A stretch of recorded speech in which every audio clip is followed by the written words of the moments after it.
All righty. Good evening, ladies and gentlemen. Welcome to this week's episode of Roundabout Sports presented by Harsh Construction LLC and Interstate 70 Sports Media, where our passion is our profession.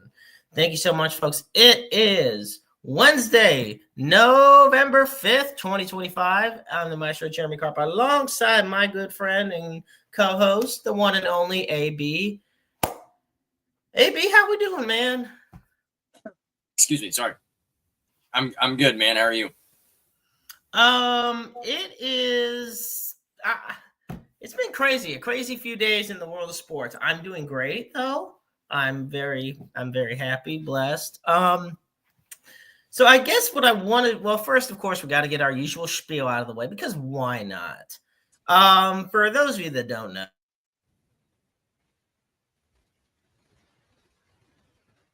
where have you been the past? Episode 151. Ryan, Spotify, iTunes, iHeartRadio, Pocket Casts, Amazon Music, and any and all other streaming platforms. You can also follow us on Interstate 70 Sports Media's YouTube channel, Facebook page, and you can follow AB and I individually as well on X, otherwise known as Twitter. With all of that said, folks, yes, we got a lot to talk about today. And I guess the first thing we should get out there is, man, what a World Series did we have? I genuinely believe that is top 5 World Series all time, possibly 3. I know there's ones like the Diamondbacks and Yankees, the Cubs and the then Indians, the Cardinals and Rangers, of course. There's a lot of great ones. Even the Cardinals and Brewers back in '82. There's a lot of Braves and Twins. I could just start naming them off. But this was, I think the reason this one was so big and so hyped up is because it was literally the underdog Blue Jays taking on the billion-dollar baseball team that was the Los Angeles Dodgers. Am I right on this? Yeah, I'm gonna be honest. Kind of looking back after a few days, I'm not as high on this World Series as I think I was in the immediate aftermath. I know that we had the 18 inning Game 3, and then of course Game 7 went into extra innings, which is special. But I don't know. It's hard for me to come away from a season where I got to be careful what I say here because I'm not anti-Dodgers. I'm anti the way the Dodgers do it. And right, I know what's coming in this offseason, and we can talk about that later on down the road. I have trouble celebrating them doing exactly what they should do. There was no other team in baseball that should have won the World Series. There just wasn't. Not in the American League, not another team in the National League. The Dodgers, in their billion-dollar roster, that's going to be $1.5 billion next year, should have won the World Series this year. They did. They should have won the World Series last year. They did. And they should win the World Series next year. And, I mean, time will tell. I thought the Blue Jays gave a valiant effort. I thought they played really, really hard. I thought it come down, literally inches. They were inches away on 2 occasions. They were inches away from winning that game and winning the championship, and they weren't able to do so. That's just in Game 7 alone. So, yeah, when Game 7 happened Friday night, or was it Saturday? Saturday night, right? Yeah, it was Saturday. When Game 7 happened for Saturday night, now the game was over. We had some friends over that were watching it with us, and we were talking about how good of a game it was. And it was. It was a very good baseball game. And I was super like, man, that was really impressive. It's hard to go back to back. And then I stopped and thought about it all day Sunday, and I was like, no, they just did what they were supposed to do. I mean, it's pretty cut and dry. And it's just like there have been a lot of teams, it's like the Golden State Warriors whenever they won What'd they win? They went to the finals 5 straight seasons, and didn't they win 3 out of them? 3 of the 5? Yeah, ironically, the one that won 73-9 in is the one they lost to the Cavs. But once again, they should have won that one because they were up 3-1. Right. But what my point is, it's the same thing, right? You can't. Now, the first year that they won it in 2015, it was the first one in 40 years. You can go on and on and on and on about it. But after that, 2016, which obviously they didn't win, but 2017 and 2018, whenever they had Kevin Durant, Steph Curry, Klay Thompson all in their prime, Draymond Green was very good at that time. I mean, he's still pretty good. Was very good at that time as well. And then even in 2019, when they went back and they lost to the Raptors, they did what they were supposed to do. I mean, nobody in the East until Kawhi Leonard in Toronto, along with Kyle Lowry and DeMar DeRozan, nobody in the East was even good. They weren't even decent. Like the best Cavaliers team got swept. I mean, That's true. and it's kind of the same thing. I mean, hats off to Toronto for a valiant effort. I'm not saying anything about Toronto's performance, but I'm not going to celebrate and I'm not going to endorse the Dodgers winning the World Series because the way that they did it is they just bought it. Like, to me, they just bought it. And I'll say this, and I know Jordan and I, and this is something maybe I'm not trying to plug my own show here. I know Jordan and I part of the point. Are going to have a long discussion about this here in a couple of weeks. We've got it planned out. Baseball has to get a salary floor. I don't care about a salary cap. They got to get a salary floor. Okay. This crap of guys like Paul Skeens and Tariq Skubal who dominate these leagues, and you can go farther and you can look at the Cardinals and how they've let studs go because they're not willing to sign them to long-term deals, right? Yeah. It has to stop. Make these teams spend money, or you're going to look up in 20 years and the Los Angeles Dodgers are going to have won 15 of 20 World Series. And I don't care. I get it. If you're a Dodgers fan, you're on cloud nine. You've won back-to-back. I understand it. Okay. I have been in the very fortunate situation of my team winning a championship before. I know what that feels like, and it's very exciting. And the only thing you want to do as a fan is you want them to do it again, right? I get that. Right. I understand that. And I'm sorry I'm ranting here, but the issue for me is it's not good for the sport. If Michigan won 15 of 20 football national championships, that's not good. That might be really fun for me, but that's not good for the sport of college football. If the Warriors had continued to reign and win championship after championship, that wouldn't have been good for the NBA. It's the same thing with the Dodgers. The Dodgers might not win every year. That I will tell you that they will win another one and probably multiple more because Mookie Betts isn't going anywhere for a few years. Freddie Freeman isn't going anywhere for a few years. Shohei Ohtani is in his prime. Yamamoto, Sasaki, not Walker Buehler. I'm sorry. I don't know why I about said Walker Buehler's name. But I mean, keep naming these guys. Andy Pages is a young outfielder. Heck, even Tommy Edman. Yeah, Tommy Edman is another guy. I'll tell you another thing. Another guy that I would bet the farm that they're going to sign is Kyle Tucker. I guarantee you Kyle Tucker ends up there. Don't be surprised. Yeah. Don't be surprised if this offseason for the Dodgers is Kyle Tucker, Shota Imanaga, who just opted out from the Cubs, and Munetaka Murakami coming over from Japan. Don't be shocked at all. That's exactly what I expect. So I look at the issue with I love the point you're trying to make with the Dodgers and the way they go about it. Obviously, the point is to win. And I guess you can say by any means legally necessary. The problem is what the Dodgers are doing is totally legal, but it's also total crap. Because here's my thing. I could forgive buying, I don't even want to say buying championships. Building super teams like this is not new. You just gave so many examples of us seeing it in the past. We saw it with the Yankees. We've seen it with the Warriors. We've seen it with the Heat. There's so many different teams that we've seen it with over a vast majority of sports. My issue is the legal loophole the Dodgers are doing to make this happen. Yeah, they're and deferring. that is exactly, and that is what we like to call deferred money. So Shohei Ohtani's $700 million contract with the Dodgers, there is a 97% salary deferral after the 10-year deal concludes, which means, so for the terms of his current contract, he is only having a salary of $2 million.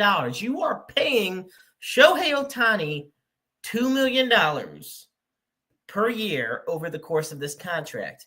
When the contract is up in 2034, keep in mind, it is 2025, and we're talking about it being over in 2034. You will be paying him the remaining balance in increments, which is $680 million total from 2034 to 2043. It's not only big tax savings for Ohtani, but of course, the Dodgers will be able to manage their taxes. Right. They'll be able to manage their payroll better. It just amazes me how the Dodgers are able to get away with, because it is supposed to be a $70 million annual salary. He's supposed to be making $70 million a year. What he's doing is deferring $68 million of that every year. And it just kind of compiles up. It's like if I gave you $10, 10 $1 bills, and you kept 2 of those and put the other 8 like in a bank. And then every time it piles up. That's what's happening. And now Ohtani's going to eventually get paid. He's going to make $700 million. It's just how it's happening. And the point is that as this is happening, because it's happening the way they structured it, the Dodgers, like you said about Kyle Tucker, the Dodgers can go out and still afford to get these top free agents. And of course, now they're the back-to-back World Series champions. Miguel Rojas is 36, going to be 37. So he's, I wouldn't be surprised if they don't bring him back. Kershaw's retiring or retired now. Opens up the spot right there. So there's going to be openings on this team that are going to be appealing to so many free agents. And right. Of course, and also not just free agency, but trades. Of course, the Dodgers won't be as struggling to potentially, how do I word this? They won't have to worry about eating contracts as much as other teams do. They're fine with it. Now, AB, my issue is you bring up the salary floor because it is something that's also, look, the salary cap has been talked about endlessly for years, and I've even said they should talk about that. And I think the Dodgers winning the World Series is going to lead to a lockout of some sort. But here's my question. Do you think that teams like the Pirates, the Marlins, the Athletics, and the Rockies are just as guilty of what's going on in baseball as the Dodgers, the Yankees, and the Mets? Yeah, and go ahead and put the Cardinals in that second group too. I absolutely think they are, because, and this is what bothers me about, like, you've got the Pirates who, whenever the Pirates are good, that's one of the best fan bases in baseball. Yes. The Rockies, same thing. The Rockies, same thing. I don't understand how somebody can be a fan of those teams because of the way their front office treats their fans. If you don't care about winning, you don't care about your fans. That's why we watch sports, right? We want our teams to be successful. I'll throw the Cardinals in there as well. I just said that a moment ago. The Cardinals will not extend anybody. The Cardinals will not sign anybody. And they continue to, these teams that are unwilling to spend and just trade off. I don't know what their goal is. I don't know what their long-term goal is. If you're not in it to win World Series, then why are you in it? Sell the franchise, move it somewhere else to a family that wants to win, that is competitive. So yeah, I mean, do I think they're just as guilty? Not necessarily. I do think that they do take some part in it. But look at Milwaukee. Milwaukee has made some solid trades and brought in, they brought in Christian Yelich, and I mean, they were one of the best teams in baseball this year up until they run into the Dodgers. And truthfully, I mean, if you wanted to go into a baseball discussion about the Brewers and the Dodgers series, I mean, that's a whole different story. I think, but I do think that they are definitely partially to blame. I think that that's why I say a salary floor instead of a salary cap, because it forces the hand of some of these teams to sign their developed talent. Paul Skeens, in the way that it stands right now, and this, within 4 years or less, will not be a Pittsburgh Pirate anymore. He just won't be. It won't happen. And we'll continue to see that. I would even be hard pressed to say that a guy like Mason Wynn or a guy like Brendan Donovan for the Cardinals, who is a very good player. Mason Wynn has a chance to be a franchise player for the St. Louis Cardinals. I wouldn't be surprised if he's dealt toward the end of his team control. That's just how they do things. And the Rockies, same thing. We just saw it with Hunter Goodman being traded. They've had some really high draft picks. And I'm going to say something too.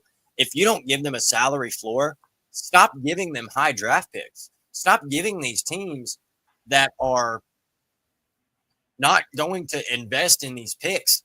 Stop giving it to them. If they don't want to compete, don't give them the opportunity to compete. They have to make that decision themselves.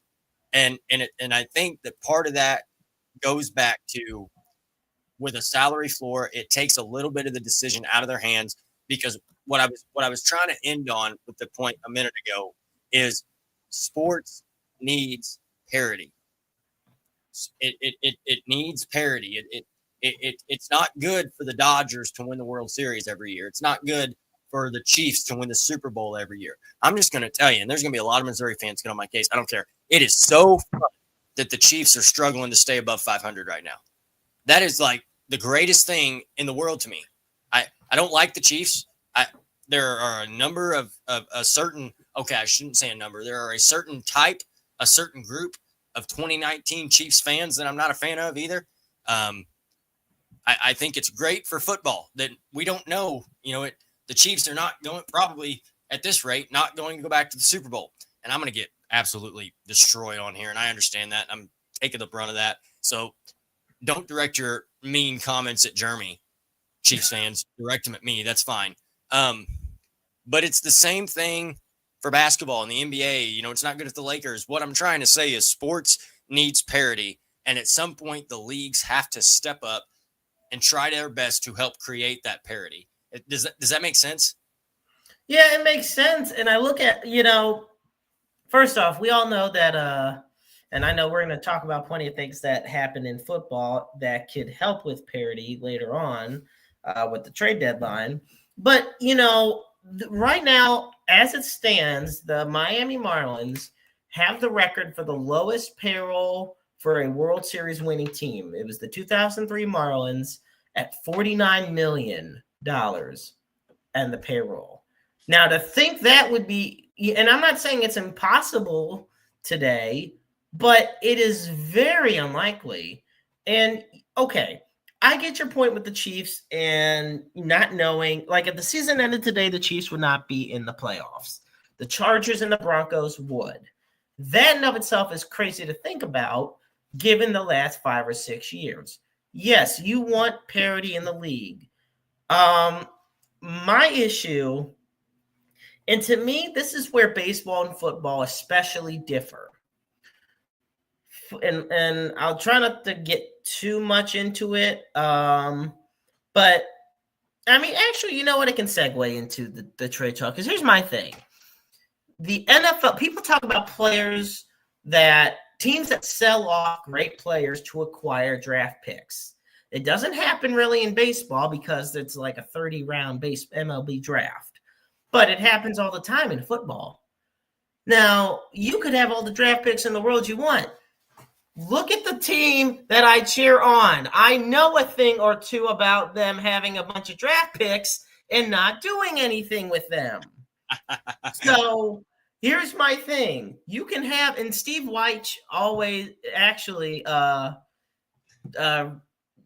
commented back to me on Twitter about this, that I hit the nail on the head, basically, that look, you can have all these draft picks. It's nice. It's a great way to build capital for the future, but you still got to execute on them. Right. So if you have 3 first-round picks and you draft 3 busts, well, then what's the point of trading your star players? Right. You know? So I look at the MLB. MLB, it's mainly just player-to-player trades, you know, and cash considerations. And then the talk of feeding or eating contracts. Basketball, a lot of trades involve future first-round picks. Now, the NBA draft is 2 rounds. Can I say something quick about the NBA? Yeah. I actually think the way the NBA trades are done is actually fairly balanced. It makes more sense. I do think it makes more sense. I do think it's okay. And my friend Andrew will definitely understand. I've been saying it's stupid for years now, but I always found it weird where you'd be like, they trade this and this player A, player B, and a 2033 first-round pick. I think it's stupid, but in a weird way, it makes sense because it is only 2 rounds. So you kind of have a limited amount of things to work with here. So it makes sense. I think that, and also something that's worth noting on that too, is basketball, if you really think about it, with like the summer circuits and AAU and things like that, we know a lot about basketball players whenever they're in 7th and 8th grade now that we don't know about baseball players or football players. You see what I'm saying? Yeah, ain't that the truth? Yeah, it's all about this, and it all comes down to the whole scouting structure. And in baseball, you have and in baseball, you have you get drafted, but then you got rookie ball, class A, high A, single A, double A, triple, all that stuff. And then you get to the big leagues, hopefully. Football, okay, you get drafted, practice squad or main roster. Like, you're right there. Right. So, I mean, there is a lot of differentiation when it comes to being on these teams. But with teams like the Dodgers, yes, they, without a shadow of a doubt, bought their way to the World Series. Yes, they still played their hearts out. Yes, it was a fantastic World Series. And I commend both teams, on a hard fight. Like, the 18-inning game was one of the greatest baseball games I ever watched. To me, the only 2 games that I would consider better are obviously, to me, the best is still Game 6 of 2011. I also think, and I'm talking about as far as live witnessing it, not and probably you were there. Huh? You were there? No, I'm okay. I shouldn't say live. I mean, just watching it like on TV or something, but not just like watching an old replay of it, or watching it on YouTube or something. But Game 6 of 2011 would be number 1 for me. And then probably Game 7 of 2016-17, whichever one it was, the one Cubs and Indians. That one to me was better. I mean, the rain delay killed so much. But this World Series had a bit of everything. Both teams poured their heart and soul into it. We were so close multiple times to having walk-off World Series moments. It was a great World Series. You see one team developing a lot of their guys and working their way to make their team. The other just says, look, we're in LA. We got some tax tricks up our sleeves. We'll defer some money in when you can join our team. And that's why they're back. That's the main reason they're back-to-back champs. And it sucks as people. As a guy that doesn't like the Dodgers, it sucks to really think about. I will say, as a baseball fan, it was so cool that Kershaw went out the way he did, and getting out of that bases-loaded jam, and Sandy Koufax watching. Yeah. That was cool. And nobody will ever take that away from me. That was so cool. But Clayton Kershaw is one of the few Dodgers in history that I do like. He just seems like a good person. Freddie Freeman's another one. Yeah, and actually, I shouldn't say few Dodgers in Dodger history that I actually like. there are a lot of these guys that actually seem like really good people, and that's what stinks about it. Like Freddie Freeman is one of the easiest guys in the world to root for. Oh, You know what I'm he's saying? so likable. Like even Mookie Betts is the same, and I know some people would disagree, but like Mookie Betts has or had a podcast put on by Fox Sports that was like really good. I think it was like On Base or something like that with Mookie Betts. It was really good. He had other baseball players coming on, and I really enjoyed it. He's a very likable guy. It's not the guys. It's the way they do it. It's the front office that I just can't get behind. Yeah, and I think that's the thing. This isn't all even about the players. It's about the ownership and how they manipulate the contracts and their own taxes and the salary situation, and why it makes it hard for other teams able to match and or compete. And that's going to be the biggest story heading into the offseason here in baseball. And it's going to lead to a lot of issues with the CBA, with the players union and the owners. And honestly, don't be surprised if in the next 2, maybe 3 years, I think 2027, probably we have a lockout. I think it's going to happen. I think it's going to happen. And I don't want to necessarily say MLB deserves it, but at the same time, when the lack of parity, the only team that really surprised me of where they ended up this year was the Braves. I didn't expect the Braves to be that bad this year. I think everyone else, and we have somebody tuning in here on Twitch, DarkStage9117, because I said on there, and folks, be sure to submit all your comments, questions. He says, quote, to your point about the salary floor in baseball, it will never happen as long as owners of top teams say so. People do not seem to understand Rob Manfred does not run it. It is the owners who tell him what they want. I doubt the Dodgers, Yankees, Red Sox, or any top market team will ever let that happen. I mean, in a way, I get, baseball is the only sport where the owners control the game. If they tell Manfred no, he will do it. I kind of get that because in a way, Rob Manfred almost is a figurehead as opposed to a true commissioner power. Right. I think the power of commissioner weakened a lot after the lockout in 94. Actually, I think it weakened after Faye Vincent's outing.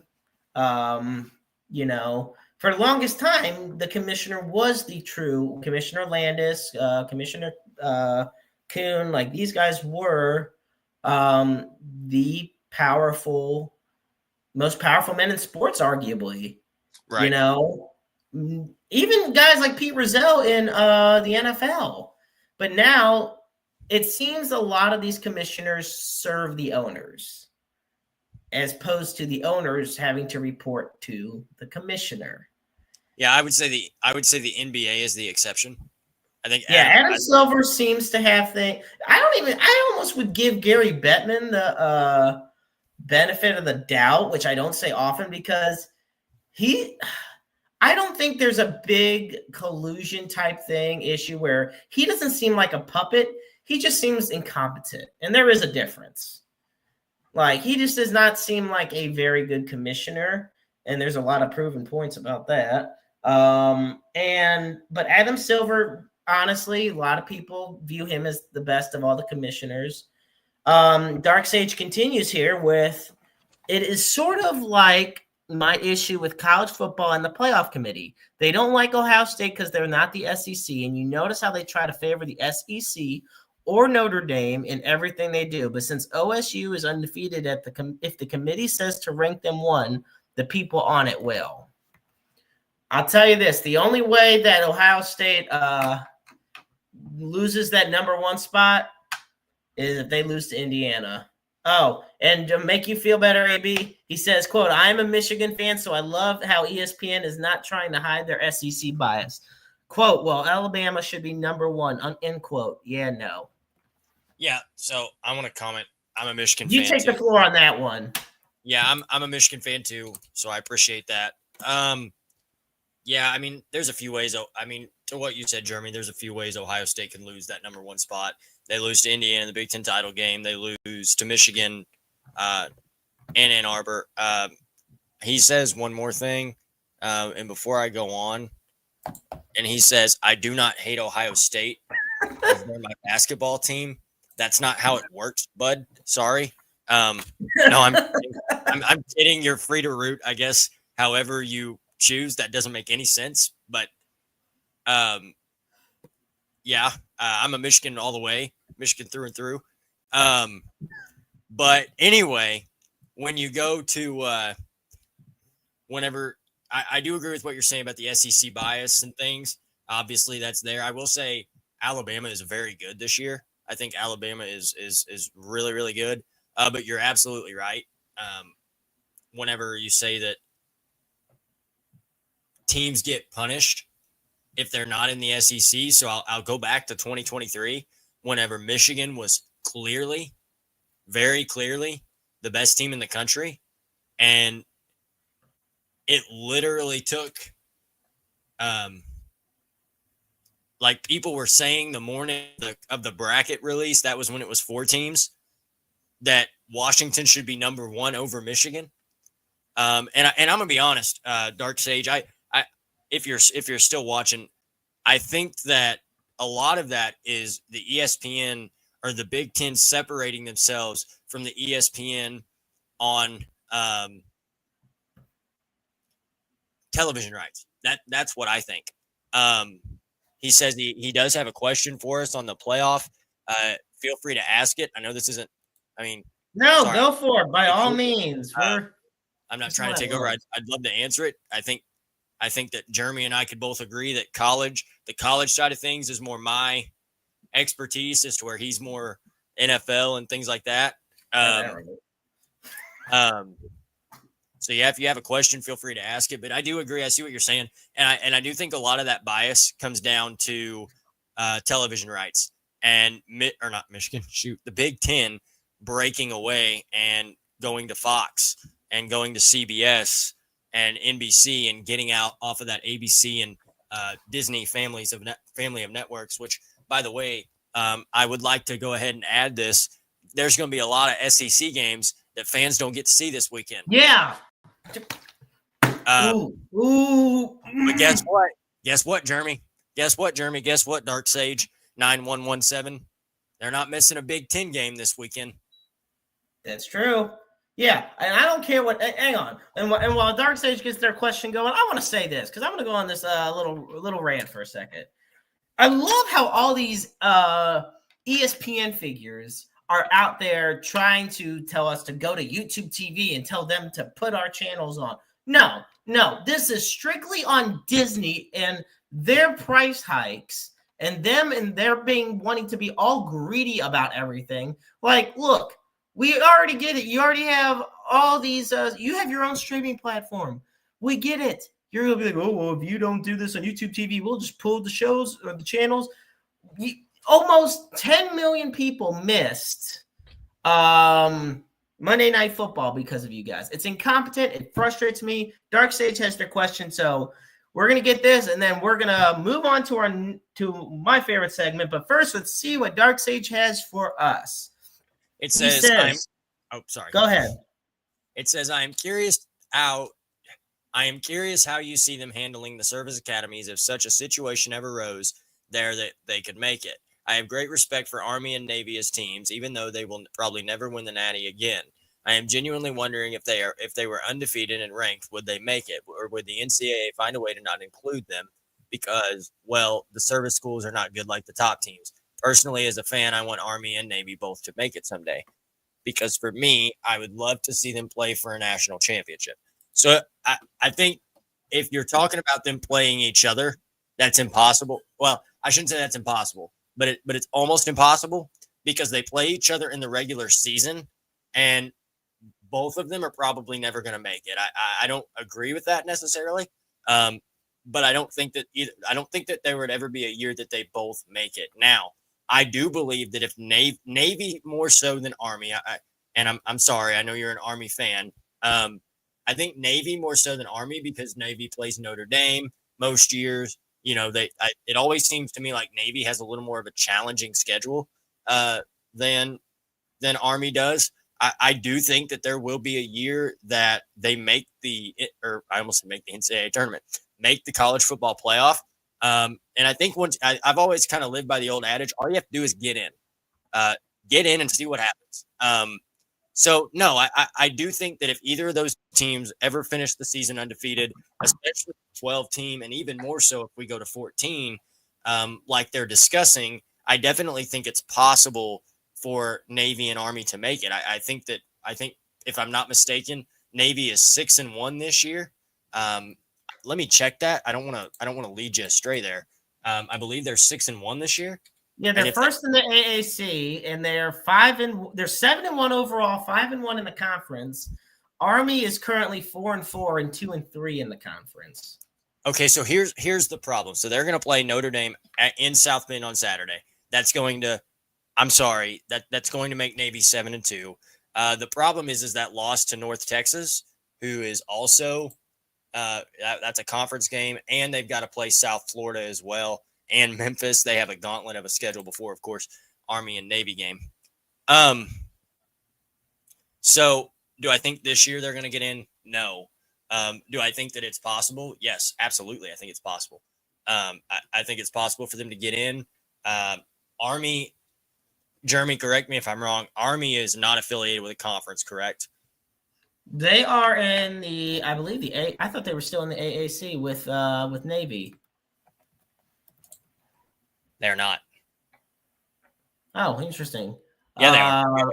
Yeah, they are. Yeah, I was going to say, because they're above Florida Atlantic and UAB, but they're still below. For whatever reason, I don't know why I thought Army was unaffiliated with a conference. Anyway, that's another thing. They're in the same conference, which makes it really difficult. Which makes it really, really difficult for them to both get in, just the way that it's laid out. I hate that. I wish we could go to I'm in favor of the 2014 playoff. I really am. I'm in favor of that. I think that, and I could dive a little bit deeper into college football playoff. I think that every single game up until the semifinals should be higher seed hosting.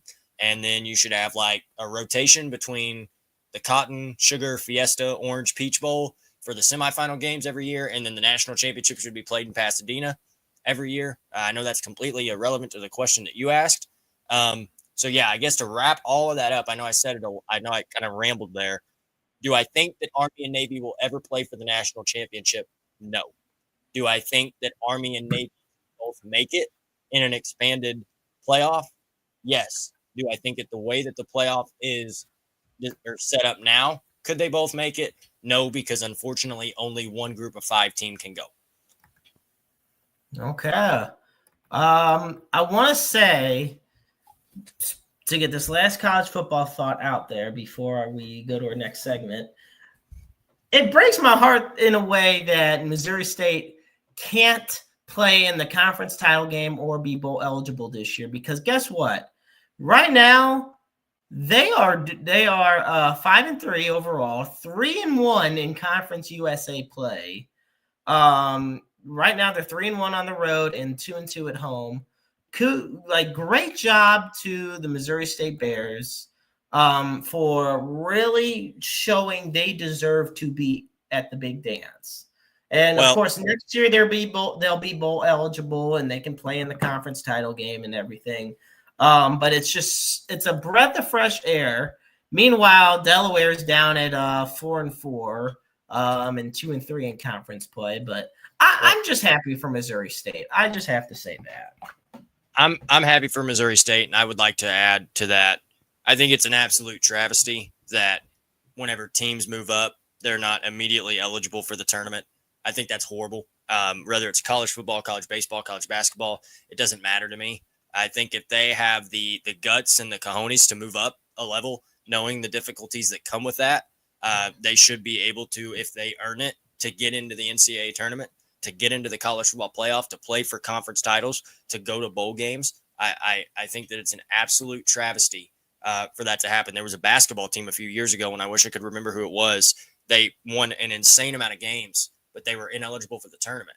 Like, it was a mid-major school that would have arguably been like, they played so well that if they had won, or they didn't, like, if they had played so well that they may have been considered for an at-large bid, and they were unable to make the tournament because of they had just moved up. So that's horrible. I think it's horrible. I think the NCAA is a joke. I think the NCAA is an absolute joke. I think that the conferences need to look at maybe something a little different, and that's going to get me in big trouble saying that. No, I get it. But yeah, I won't go any farther because I could rant for a half hour on it, because that's something I've put a lot of. At least I know what we can do for a future episode and rant and rave about the NCAA. With all that said, folks, I'm the Maestro Jeremy Carper alongside AB here on Roundabout Sports, and it's time for my favorite segment. And it's going to lead us into our next segment, and it's going to be interesting because it is something we like to call here, just how much do the New York Jets suck? Well, I wondered, the Jets were on a bye week last week, and I asked myself, surely it couldn't be that bad being on the bye week and heading into this week's matchup against Cleveland, right? And then the trade deadline hit. Well, let's see. We're the New York Jets. We're 4th in the division. We're 1-7. We haven't won a home game.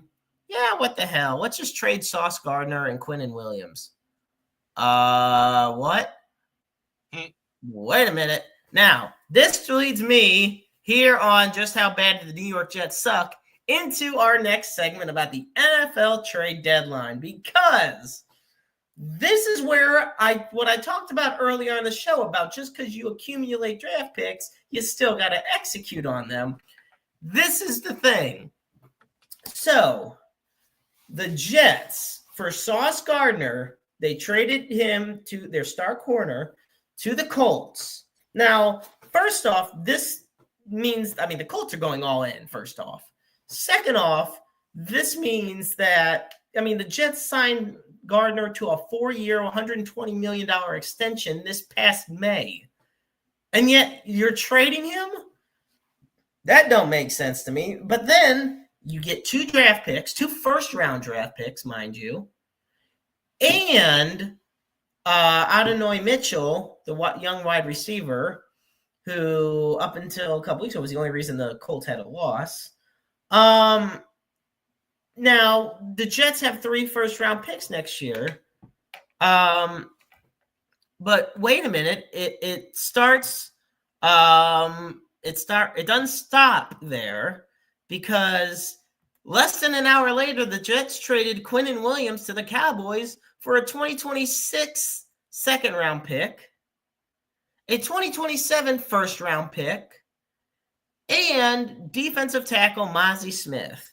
So, right now, over the next 2 years in the 2026 and 27 NFL drafts, the New York Jets have a total of 8 first and second round picks combined. Yeah. Let me tell you something. And keep in mind, next year they are going to get a top 5 pick, probably top 3, and possibly the first. The only team I think that is worse than them right now, the only 2 teams are the Saints and the Titans. Like, those are the only 2 teams I could think even remotely could be worse than the Jets right now. And now the Jets are probably going to be worse because they just gave away 2 of their best players. Now, the issue I have is it's not so much who they gave away, who they didn't. And this, you talk about the Chiefs and how fun it is, seeing them not win and everything. The Chiefs, what is their biggest issue all season, AB? What is the one handicap that has hurt the Chiefs? Their running game. Their running game. Their leading rusher, Isaiah Pacheco, has only 44 more yards than Patrick Mahomes. on the ground. That's not And the Jets asked for a third-round pick for Breece Hall. I'm not going to lie. If I'm a GM and I need a running back and Breece Hall is only at the price of a third, take the third. Hell, I'll give you a fifth on top of it. I will. The Chiefs, Brett Veach, only would give a fourth. He wasn't budging, and neither were the Jets. There were talks of dealing Breece Hall to the Chiefs. That is confirmed. Big facts right there. But the Chiefs would not give a third, and the Jets would not take a fourth. And the trade deadline came and went, and now Breece Hall has 2 less friends on his team, and he's still a Jet. And the Chiefs still have a bad running game. And coming off that bad loss to Buffalo, and keep in mind we have talked countlessly about the Chiefs' schedule. Yeah, they got the Broncos on the 16th. They're off this week. They got the Broncos on the 16th. They got the Colts the next week, which suddenly has become extremely important. Then you got the Cowboys on Thanksgiving, and then you got the Broncos. Well, nope, I missed one. You got the Texans after the Cowboys. So you got the Broncos, the Colts, the Cowboys, and then the Texans. Yeah, there's a chance if the Chiefs don't figure it out, there's a chance you go 1-3. I don't see them losing to the Texans. Honestly, at this point, all bets are off when it comes to the Colts and the Broncos. Broncos are scrappy, and the Colts have been a hell of a team, and they have, to me, the best rushing attack in the league. Right. So when I look, here's the thing. It leaves me asking why. Why would you not pull the trigger? Do you have any valid reason in your head as to why you think the Chiefs would not just give up a third-round pick for a running back they would thrive with in a position they're struggling with? Yeah, I think that first of all, Isaiah Pacheco is probably not you probably don't want him to be your number one running back. I just don't feel that way. You want a guy, he's an angry rusher. We talk about that. He's a physical guy. We know that. But that's about the extent of it. To tell you the truth, I just think in my mind that they whiffed on this one and the deadline's over. So they're not going to get anybody else. So they're going to have to figure it out right now. We've talked about it. If the postseason started today, they would not be in. So they've got some things to figure out. Just plain and simple. I don't know that I would call that loss to the Bills necessarily a bad loss. The Bills are 6-2. It was on the road. It was a very close game. Of course we thought maybe Mahomes could make some magic there at the end of the ball game, and he unfortunately could not. Unfortunately for the Chiefs, could not. But yeah, I mean they had a chance. They had a chance to improve a need that was really big, and they didn't take advantage of it. And they will pay for it. I just have a feeling at some point.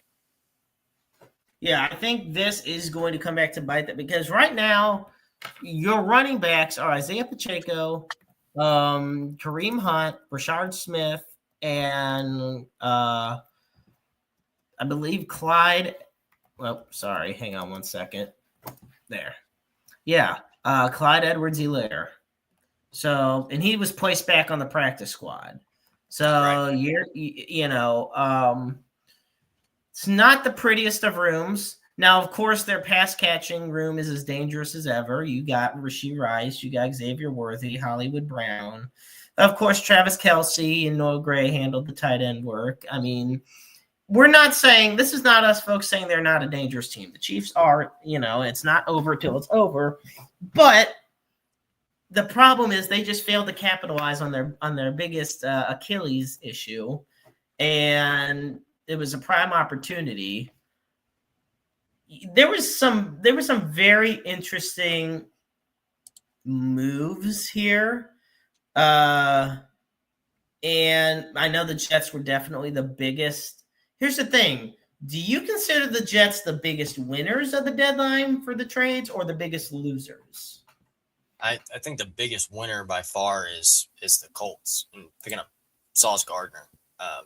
They went all in, and they're the biggest winner. I don't think the Jets are the biggest loser necessarily either. I'm going to be honest. I think the Chiefs are up there for biggest losers just because they didn't do anything. But, I mean, I would say neither one.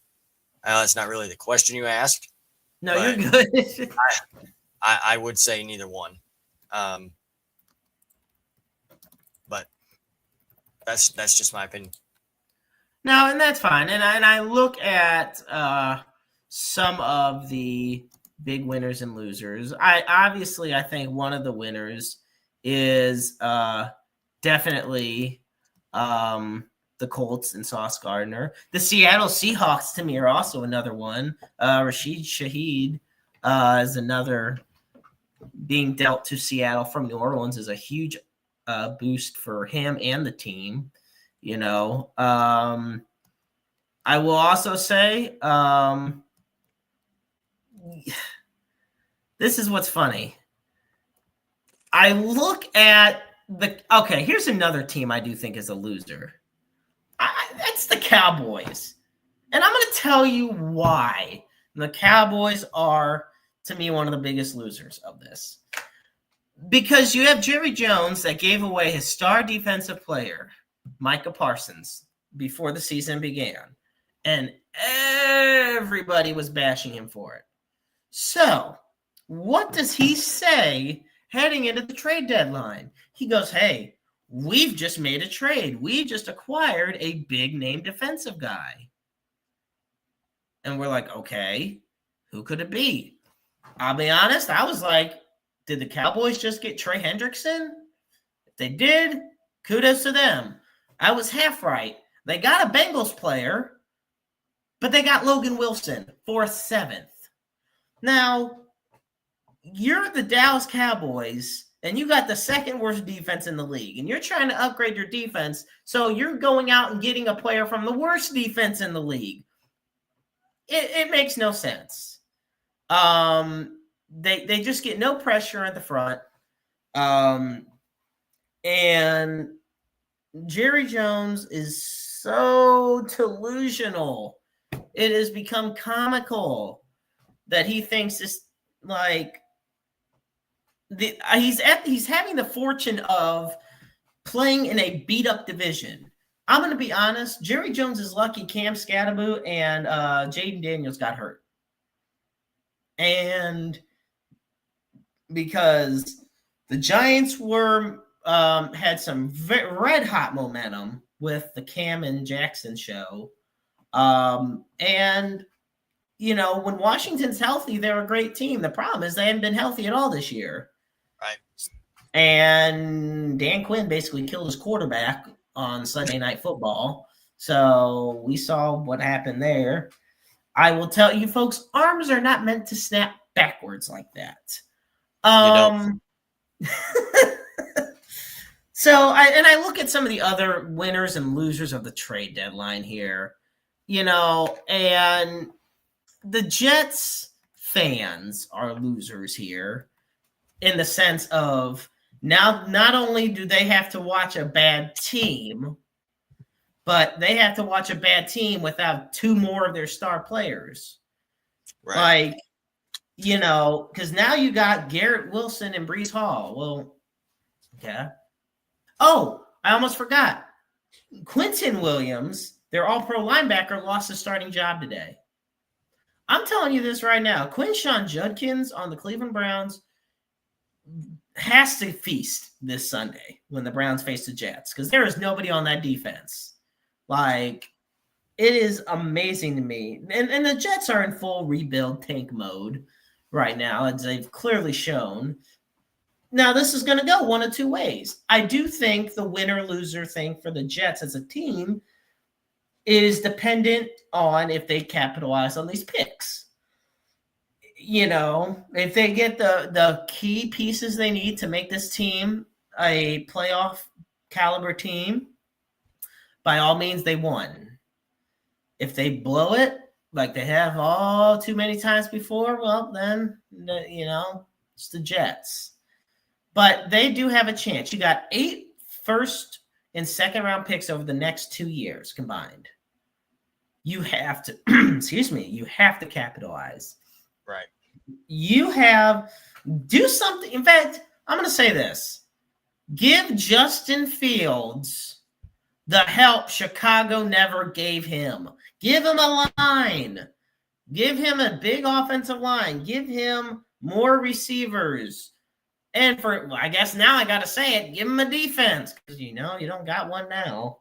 Right. So before we wrap up, I want to hand the floor to you, AB, because there's of all the things that have happened over the past week or so in sports, something really fun happened, especially fun for you. I feel like you were just a kid on Christmas with this.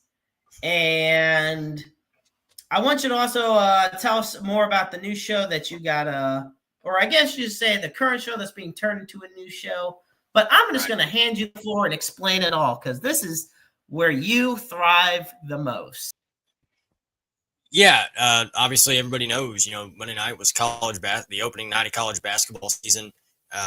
Super excited for that. It was that's one of my favorite days of the year. Everybody that knows me, when you see me smiling right now, that's one of my passions in life. I love the sport. I love college basketball. It's truly special to me, and I could go through 100 different reasons that college basketball is important to me and has been for so many years.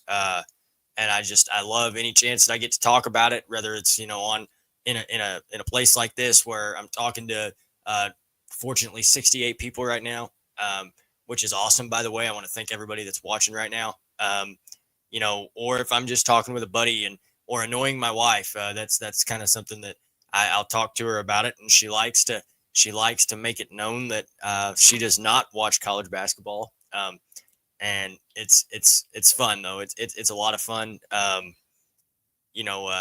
was able to watch a bunch of games Monday. They had the Field of 68 invitational to start the day on Monday Monday morning. I'm sorry, on Monday morning, and it was a lot of fun. Got to watch my favorite team Monday night, and which is Michigan, by the way.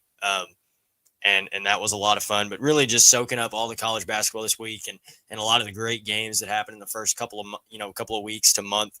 Of course we have Thanksgiving and those great tournaments and, the Players Era Invitational that's going to go down and the Battle for Atlantis and the Maui Invitational and all those things. And I keep going on and there's games this weekend. And I love college basketball. It's really one of my passions. So we don't have a whole lot of time left, so I'm not going to delve too deep into games. I will, if you do want to know where you can listen to me delve deep into games. I was going to start a show every morning. It was going to be called the Daily Roundup, and I did a few episodes and I enjoyed it.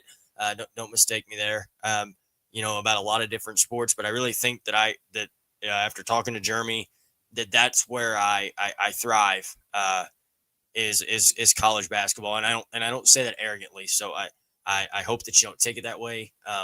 But that's kind of where I can settle in nicely and really feel at home. So the Daily Roundup is turning into the College Hoops Roundup.